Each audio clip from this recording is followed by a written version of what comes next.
Assalamualaikum warahmatullahi wabarakatuh. Saya atas nama Novi Widianti dengan NIM 19650050 dari kelas B. Saya ingin menjelaskan tugas rekayasa perangkat lunak.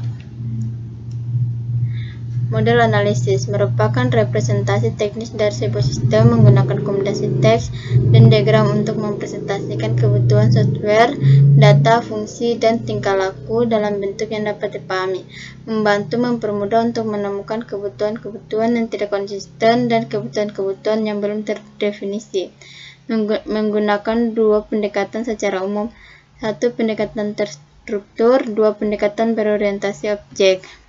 Tujuan model analisis untuk menggambarkan apa yang dibutuhkan oleh customer untuk menentukan dasar bagi pembuatan desain perangkat lunak untuk membatasi serangkaian persyaratan yang dapat divalidasi begitu perangkat lunak dibangun.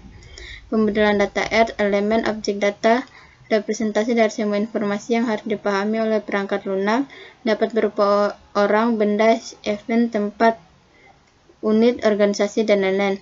Atribut, properti dari suatu objek data untuk memberi nama suatu objek data, menggambarkan karakteristik objek data, membuat referensi untuk objek data lain.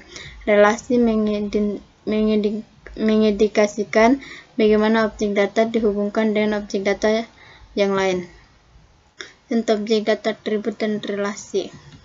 Pemodelan data R, cardinality, menggambarkan jumlah entity yang dapat dihubungkan dengan entity lain melalui relasi one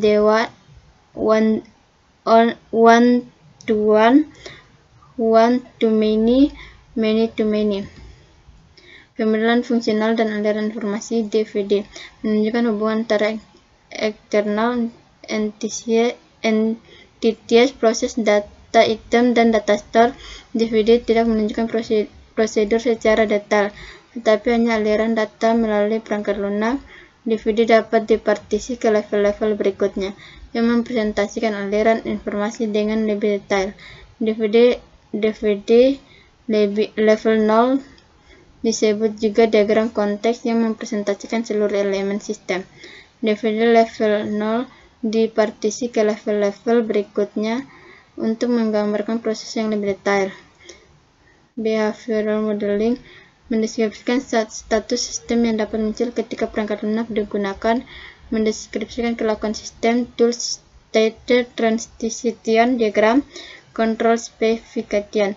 Umumnya digunakan pada sistem waktu nyata seperti embedded system, sistem kontrol. Control specification fungsi JSPEC sama dengan PSPEC namun berisi deskripsi dari setiap status yang dapat muncul pada sistem. Sistem library requirement.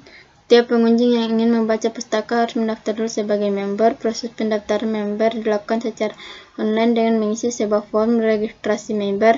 Kemudian sistem mengenerate kode aktivasi dan mengirimkan kode aktivasi tersebut secara otomatis ke email member.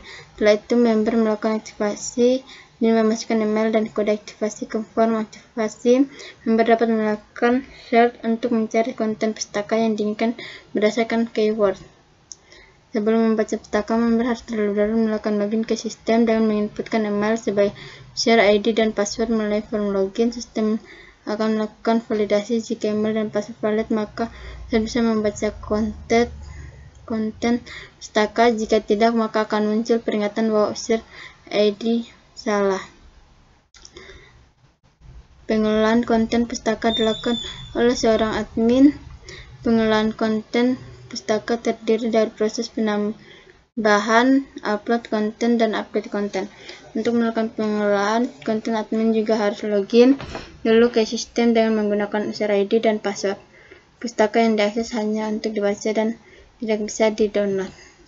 Tugas studi kasus R dan DVD.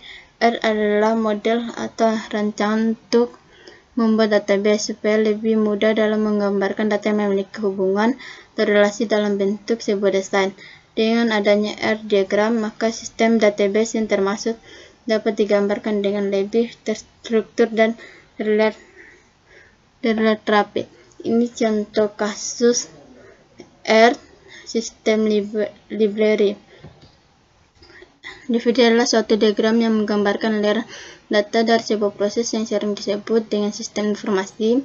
Dalam data flow diagram juga menyediakan informasi mengenai input dan output dari tiap entitas dan proses itu sendiri. Dalam diagram alih data juga tidak mempunyai kontrol terhadap flow-nya, sehingga tidak adanya aturan terkait keputusan atau pengulangan. Bentuk penggambaran berupa data flowchart dengan skema yang lebih spesifik menurut Kenneth Kozar. Tujuan dari adanya DVD sendiri adalah sebagai penyedia atau menjembatani antara pengguna dengan tem. Contoh kasus DVD Library System. Itu saja dari saya, sekian dan terima kasih.